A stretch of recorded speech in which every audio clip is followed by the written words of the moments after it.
ஸ்டாலின் சார்ட்ட தமிழ்நாட்டை காப்பாத்தி ஆகணும், ஜனநாயகத்தை காப்பாத்தி ஆகணும். என்ன வேலையா இருந்தாலும், என்ன பிஸியா இருந்தாலும் கிளம்பி வந்து விசில் சின்னத்துக்கு ஓட்டு போடுங்க. ஒரு வாய்ப்பு தாங்க, தயவு செஞ்சு கிளம்பி வாங்க. ஒரு நிமிஷம் இருந்துங்க, நல்லா தானே இருந்தீங்க, ஏன் திடீர்னு? வெயில் மூளை குழம்பி போச்சு. அதுக்கு என்ன செய்யணும்? விஜய் மீட்டிங்க பாக்காதீங்கன்னு சொன்னேனே, இவர் அவரை மாதிரி ஆயிட்டு இருக்கீங்களே. ஆமா, விஜயோட கூட்டத்துக்கு போய் நானும் அப்படியே ஆகி போட்டேன். பாத்தீங்களா மீட்டிங்ல? பரவாயில்ல, அவருக்கு அவங்கள மாதிரிதான் கதறாரு போலயே, கையெல்லாம் கும்பிட்டு எனக்கு ஓட்டு போட்டுருங்க. எப்படி இருந்த மனுஷனை தமிழ்நாடு எப்படி கொண்டு ஆக்கி இருக்கு. பஞ்ச டயலாக் பேசிட்டு, டான்ஸ் ஆடிட்டு, ஃபைட் எல்லாம் பண்ணிட்டு ஜெகஜோதியா வாழ்த்துட்டு இருந்தவர் அவர் இன்னைக்கு என்ன நிலைமையில வந்திருக்கிறாரு. அவரு நாளைக்கு போய் சினிமா நடிச்சா என்ன ஆகும் அப்படிங்கிறது தெரியல. அவரு இருந்த மவுஸ் எல்லாம் போச்சு, குட்டிச்சோரா. ஆனா அவர் அந்த பேசினார்ல அந்த வீடியோவை, அதை எப்படி ட்ரோல் பண்ணி போடுறாங்கன்னு பாத்தீங்களா? அம்பானி ஆகணும் பாத்தீங்களா? அவரே செல்ஃப் ரோல் கொடுக்குறாருங்க, கண்டென்ட் கொடுக்குறாரு. அவரு எதுக்கு கண்ணை மூடிட்டு பேசினார்னா மறந்து போகக்கூடாது, டயலாக் மறந்து போகக்கூடாது. சினிமாவிலே 10 நாளைக்கு முன்னால கொடுத்து பயிற்சி எடுக்க சொல்லுவாங்க. இங்க பாவம் அதுக்காக தான் இடையிடையே லீவ் போட்டுட்டு வந்தாரு கூட்டங்களுக்கு. இப்ப இது மறந்து போயிடக்கூடாதுன்னு சொல்லி மனப்பாடம் பண்ணிட்டு அப்படியே வந்தாரு, கண்ணை மூடிட்டு அப்படியே சொல்லி சொல்லி முடிச்சிடுறா அப்படின்ற மாதிரி சொல்லிட்டு, எப்படியாவது முடிச்சிடுறா, கடைசி டேக் இதுதான் அப்படிங்கிற மாதிரி சொல்லி முடிச்சு கதறி அழுது கெஞ்சி கூத்தாடி எப்படியாவது அவரை சிஎம் ஆக்குங்கம்மா அப்படிங்கிற மாதிரி ஒரு நிலைமைக்கு இப்ப வந்து நிக்கிறார். அப்படிதான் மீட்டிங்லயும் ஆரம்பிச்சாரு. இதுதான் ஸ்டாலினை வீட்டுக்கு அனுப்பக்கூடிய அந்த தேர்தலோட கடைசி பிரச்சாரம் அப்படின்னு சொல்றாரு. பின்ன ஸ்டாலினை வீட்டுக்கு தான் அனுப்புவாங்க, கோட்டைக்கு அனுப்புவாங்க, பொய் வாக்குறுதி. ஸ்டாலின் வாயை திறந்தாலே பொய் வாக்குறுதி தான் தராருன்றாரு. இவர் என்னென்ன வாக்குறுதி எல்லாம் கொடுத்திருக்கிறாரு. இப்ப இவர் ஸ்டாலின் என்ன எல்லாம் சொல்லி இருக்கிறாரோ அதுல இருந்து ஒரு 5-10 ஏத்தி போட்டு ஒரு வாக்குறுதி கொடுத்திருக்காரு. அதாவது ஒண்ணு பேரை மாத்தணும், இல்லைன்னா அவர் கொடுத்திருக்க எண்ணிக்கையை மாத்தணும். இதுதான் அப்படியே டிபிகா. ஆமா, விஜய் அவர்களுக்கு ஒண்ணுமே தெரியல. இவ்வளவு காலம் ஆச்சு, 2 வருஷம் ஆச்சு இந்த கட்சி ஆரம்பிச்ச பிறகு என்ன செயல்பாடுகளை செஞ்சிருக்கிறாரு. குறிப்பா பாஜக எங்களுடைய கொள்கை எதிரி. இந்த கொள்கை எதிரிக்கு எதிராக ஏதாவது வாயை இதுவரைக்கும் இன்னைக்கு வரைக்கும் திறந்திருக்காரு. இன்னைக்கு திறந்துட்டாரு, பிஜேபி அப்படின்னு சொல்லிட்டாரு. இந்த கடைசி நேரத்துல பிஜேபி அப்படிங்கறத உச்சரிச்சிருக்கிறாரு. இதுதான் மிகப்பெரிய வெற்றி. 2-3 வருஷம் ஆயிருக்கு பாஜகவினுடைய பேரை சொல்றதுக்கு. அப்ப எந்த அளவிற்கு அவருடைய செயல்பாடுகள் இருக்கு அப்படிங்கிறத நம்ம புரிஞ்சுக்கணும். யாரை பார்த்து பயப்படுறாரு அப்படிங்கிறது தெரியல. அதாவது இன்னைக்கு திரிசங்கு சொர்க்கம் சொல்லுவாங்கல்ல, அந்த நிலையில விஜய் அவர்கள் தள்ளப்பட்டிருக்கிறாரு. அதுல தான் நமக்கு தெரியும், ஜனநாயகன் திரைப்படம் அந்த லீக் ஆக்கப்பட்ட போது அப்படிதான் நம்ம சொல்ல முடியும். லீக் ஆக்குனாங்கல்ல, லீக் ஆக்குன பிறகே விஜய் அவர்கள் தயாரிப்பாளரோட நஷ்டத்தை ஈடுகட்டுறதுக்காக மறுபடியும் நடிக்க போகிறார். இதனுடைய பின்னணியில இருக்கிறது என்ன தெரியுமா? எப்படியும் ஒண்ணுமே தேராது, சரியா? இதுக்கு பணம் செலவு பண்றது ஆதியிலேருந்து எல்லாமே பண்றது ஆதவ அர்ஜுனாவுக்கு எப்படியாவது ஒரு ஜனாதிபதி ஆகணும். அதுக்கு இங்க உள்ளால புகுந்து ஏதாவது ஓட்டுக்களை வாங்கி எடுத்து வெற்றி பெற முடியுமா அப்படின்னு பாக்குறது, அதுக்காக பணத்தை செலவு பண்றது. புஷி ஆனந்த பொறுத்தளவுல கல்லா கட்டக்கூடிய வேலை நல்லாவே நடக்கு. மாவட்ட செயலாளர்கள் போட்டதுலேருந்து எல்லா வேலைகளும் நடக்கு. இப்படி தான் இந்த கூட்டம் இருந்துட்டு இருக்கு. விஜய் அவர்களை ஏற்றி உசுப்பேத்தி நீங்கள் தான் சிஎம், நீங்கள் தான் அமெரிக்க ஜனாதிபதி அப்படின்னு சொல்லி டயலாக் எல்லாம் கொடுத்து பஞ்சு டயலாக் எல்லாம் பேசி வந்தாரு. கடைசி பஞ்சு டயலாக்க இங்க பேசி இன்னைக்கு புஷி ஆனந்தனா பேசுறாரு பாத்தீங்களா? என் வாழ்நாள்ல இந்த விஜய் வந்த அப்புறம் எல்லாமே பொறிக்கப்பட்ட வேண்டிய நாட்கள்னு பொறிக்கப்பட வேண்டியக்கு பொறிக்கப்பட்ட நாட்கள் சொல்றாரு. அந்த அளவுக்கு ஆயிட்டாரு புஷி ஆனந்த். அவரு பொறுக்குத்தனமா தான் இருக்கிறாரு. அவருடைய செயல்பாடுகள் எல்லாமே அப்படித்தான் இருக்கு. இன்னைக்கு நீங்க ஒரு தொகுதியில காசு கொடுத்ததுல தாவேக்கா கட்சியில சண்டை வந்தது பாத்தீங்களா? ஒரு தொகுதியில காசு கொடுத்ததுல பிரச்சனை, காசு கொடுத்ததுல பிரச்சனை.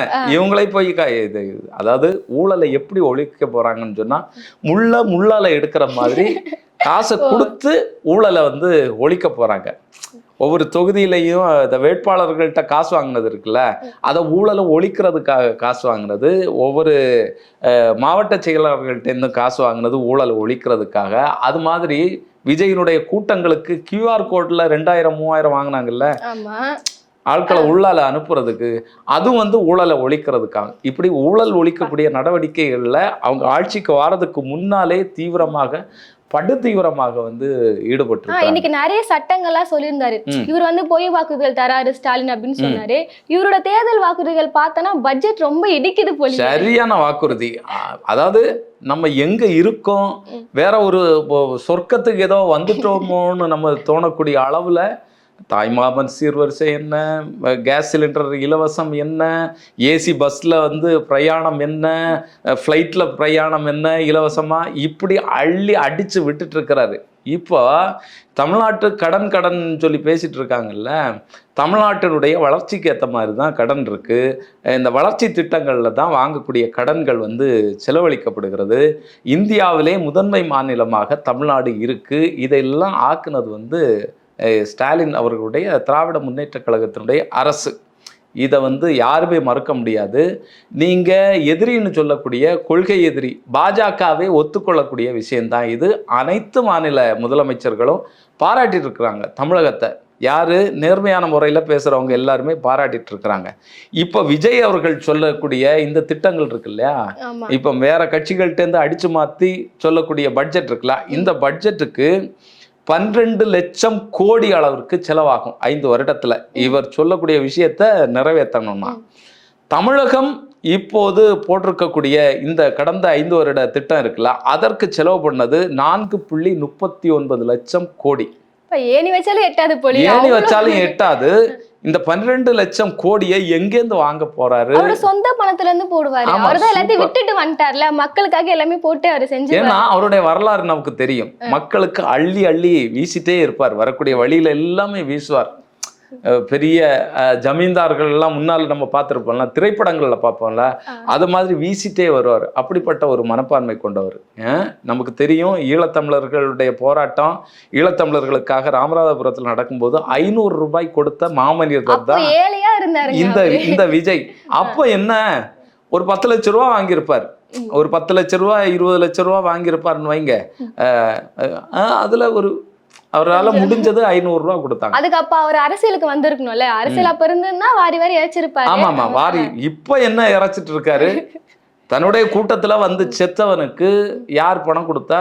அந்த 41 நபர் செத்ததுக்காக ஒரு நிர்பந்தத்தினுடைய அடிப்படையில வந்து காசு கொடுத்தாங்க. அந்த பணமே கரெக்டா போய் சேரலன்னு சொல்லி சில குடும்பங்கள்லாம் வந்து கம்ப்ளைண்ட். அப்படி நிறைய குற்றச்சாட்டுகள் இருக்கு. அதுல 50க்கும் மேற்பட்ட நபர்கள் வந்து படுகாயம் அடைஞ்சிருக்காங்க.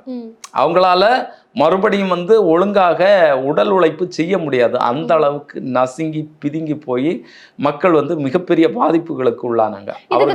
விஜய் சொல்றீங்களா நீங்க? ஆமா, வேற யாரு? அவர் அப்படி சொல்லி என் மேல எதுக்கு நீங்க பழிய தூக்கி போடுறீங்க? கரூருக்கு நான் கரெக்ட் டைம்க்கு டான் வந்து நின்னேன். இதெல்லாம் டிஎம்கே சதின்னு மறுபடியும் இன்னைக்கு மேடையில பேச. அதாவது கரூர்ல வர சொன்னது 12:45. இவரை புஷி ஆனந்தே முந்தானத்து, அதாவது அந்த நிகழ்ச்சி நடக்கிறதுக்கு முந்தின நாள் வந்து அனௌன்ஸ் பண்ணது. பத்திரிகையாளர்கிட்ட சொன்னது, இவங்க வந்து அவர்களுடைய ட்விட்டர் பேஜில் போட்டது, இவர்களுடைய தளங்கள்ல எல்லாம் போட்டது 12:45க்கு டான் வந்து தலைவர் வந்துடுவார். ஆனால் கரூரில் குறிப்பிட்ட இடத்துல அவர்கள் வந்து சேர்ந்தது 7:15. அது அவரு என்னங்க பண்ணுவாரு? மக்கள் சூழ்ந்துகிட்டாருங்க. மக்கள் சூழ்ந்து மக்கள் வந்து பிடிச்சு வச்சுக்கிட்டாங்க. அதாவது விஜய் அவர்களுடைய ஒவ்வொரு கூட்டங்களுக்கும் திட்டமிட்டு மக்கள் வந்து வரவழைக்கப்படுறாங்க. கூட்டம் வரலைன்னா லேட்டாகி இவங்க வராங்க, கூட்டம் சேரட்டும் அப்படிங்கிறதுக்காக பண்ணுறாங்க. அதுபோல் இந்த வாகனம் போதில் வாகனத்துக்கு பின்னால துரத்தி கொண்டு வரக்கூடிய பைக்குகள் எல்லாமே வந்து இயல்பா வாரதில்லை. இதுக்கு ஒரு கூட்டம் வந்து வேலை செய்யுது. இதை கொண்டு பின்னால துரத்திட்டு வாரதுக்கு இவங்க திட்டமிட்டு ஏற்கனவே இதெல்லாம் உருவாக்குறாங்க. சரியா? ஒரு மவுஸ் வந்து எப்போவுமே இருக்கணும். விஜயை சுற்றி ஒரு மவுஸ் இருந்துகிட்டே இருக்கணும். அந்த மவுஸ் இருக்கிற வரைக்கும் தான் அவருக்கு வந்து மார்க்கெட். அந்த மார்க்கெட்டை வச்சே சிஎம் ஆயிடலாம் அப்படிங்கிறத விஜய் அவர்கள் நினைச்சிருக்கிறார். தொடர்ந்து ஒரு நடிகராக இருக்கணும்னு பார்க்குறாரு. அவர் நடிகராக தான், அவர் அரசியல்வாதியாக மாறவே இல்லை.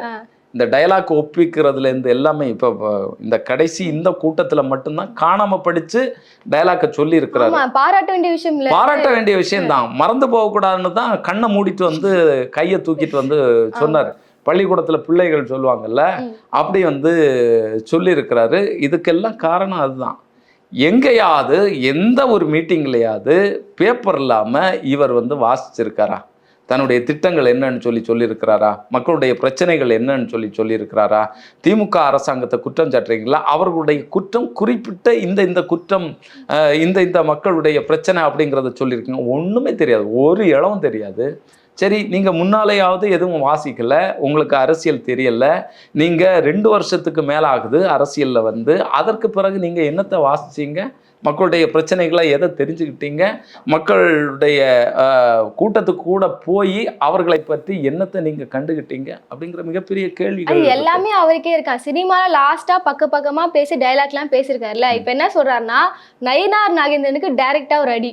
இந்த பிஜேபியில மேல ஒருத்தர் இருப்பார்ல, அவர் என்ன சும்மா என்ன பார்த்துரு விஜய் நடிகன், ஆமா நான் நடிகன் தான், இப்ப நான் புதுசா கண்டுபிடிச்சிட்டீங்களா அப்படின்னு கேக்குறாரு. இல்ல அந்த பேர் மறந்து போச்சா இல்லைன்னு நான் சொன்னா அந்த பேரை சொல்றதுக்கே இவருக்கு பயமான்னு தெரியல. பேர் சொல்லலாமா? பேர் சொல்லல. பிஜேபி காரர்ல பேர் சொல்ல மாட்டார். மேல இருந்து பிரச்சனை ஆகும். அதனால வந்து அந்த பேரை வந்து அவர் சொல்லல போல் இருக்கு. நான் அரசியல நடிக்கலையே ஆனா அப்படின்றாரு. நான் வந்து அரசியல் நடிக்கல, ஆனா நான் நடிகன் தான். அதாவது நீங்க நடிகன் அப்படிங்கறத ஒவ்வொரு இடத்துலயும் நீங்க ப்ரூவ் பண்ணிட்டே இருக்கிறீங்க. நீங்க முந்தானத்தைக்கு திருச்சியில போய் முட்டு போட்டு போய் ப்ரேயர் பண்ணதுலேருந்தே உங்களுடைய நடிப்பு அபாரமாக வெளிப்பட்டிருக்கு. இந்த அரசியலுக்கு வந்த பிறகு உங்களுடைய நடிப்பு ரொம்ப பிரமாதமாக இருக்கு. நீங்க திரைப்படத்துறைக்கு மறுபடியும் போனீங்கன்னு சொன்னா இன்னும் சிறப்பான சிறப்பான விஷயங்களை, சிறப்பான கதாபாத்திரங்களை வந்து நீங்க வந்து கையாளலாம். இன்னொரு ஸ்கிரிப்ட் வந்து பாத்தீங்களா, விஜய் வந்து மைக் அடிச்சு விழுற மாதிரி, அவர் ஹாஸ்பிட்டல் கொண்டு போற மாதிரி ஒரு ஒத்திகை நாடகம் பார்த்தா மாதிரி உள்ள இன்னொரு விஷயம் கசிஞ்சுது.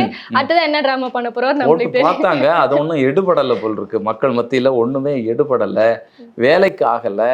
இவங்க கடைசியில வந்து என்ன நிலைக்கு வந்திருக்காங்கன்னு சொன்னா வர்றதுக்கான வாய்ப்பு இல்லை போல் இருக்கு. கருத்து கணிப்பு எல்லாம் திமுகவை தான் சொல்லிட்டே இருக்கு.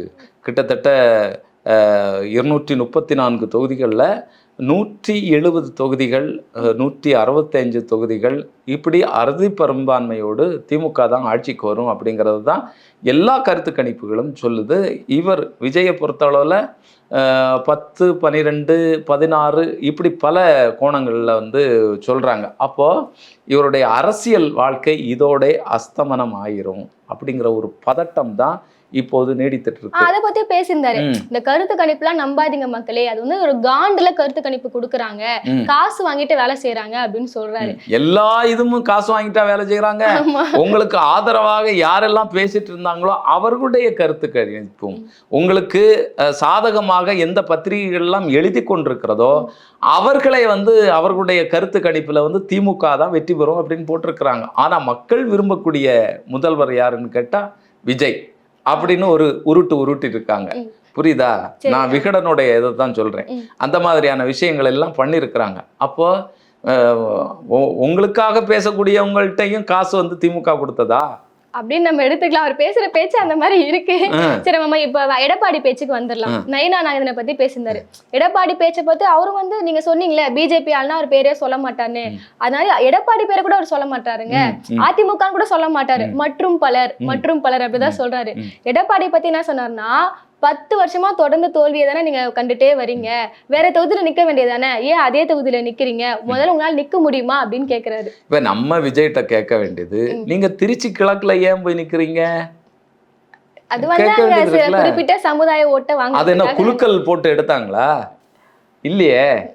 திருச்சியில கிறிஸ்தவர்கள் அதிகமாக இருக்கிறாங்க, இஸ்லாமியர்கள் இருக்காங்க பெரும்பான்மையாக. இன்னொன்னு அங்க வந்து உங்களுடைய சமூக ஓட்டுக்கள் நிறைய இருக்கு. அப்போது உங்களுக்கு அங்கே வெற்றி வாய்ப்பு அதிகமாக இருக்குது அப்படிங்கிறத மனசில் வச்சு தான் நீங்கள் போயிருக்கீங்க. நீங்கள் ஒரு உத்தமமான கிறிஸ்தவன் அப்படிங்கிறதுக்காக கிறிஸ்தவர்களெல்லாம் உங்களுக்கு ஓட்டு போட்டுருவாங்க அப்படிங்கிற ஒரு நினப்பில் நீங்கள் திருச்சி கிழக்கில் போய் நிற்கிறீங்க. இன்னொன்று பெரம்பூர், அந்த தொகுதியுமே கிட்டத்தட்ட அந்த மாதிரியான தொகுதி தான். கிறிஸ்தவர்கள் நிறைய இருக்கிறாங்க. இன்னொன்று வந்து இது சென்னையில் இருக்கக்கூடியது. ஒரு சினிமா மோகத்தில் வந்து தனக்கு வாக்கு விழும் அப்படிங்கிற ஒரு நினைப்புலையும் வந்து இங்கே வந்து அவர் நிற்கிறாரு. ஆனால் 2 இடத்துலையுமே மக்கள் வந்து சரியான பாடத்தை விஜய் அவர்களுக்கு கற்பிப்பார்கள் அப்படிங்கிறது தான் நிதர்சனமான உண்மை.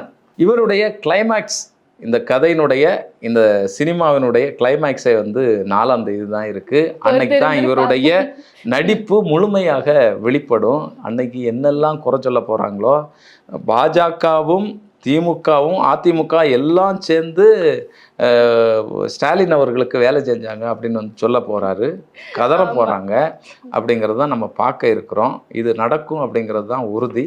ஆனாலும் பார்ப்போம். மக்களுடைய அவர்களுடைய வாக்கு தான் வந்து இறுதியானது. அவர்கள் என்ன நினைக்கிறார்களோ அதுதான் இங்கே நடக்கும். அவர்கள் தான் எஜமானர்கள். பொறுத்திருந்து பார்ப்போம்.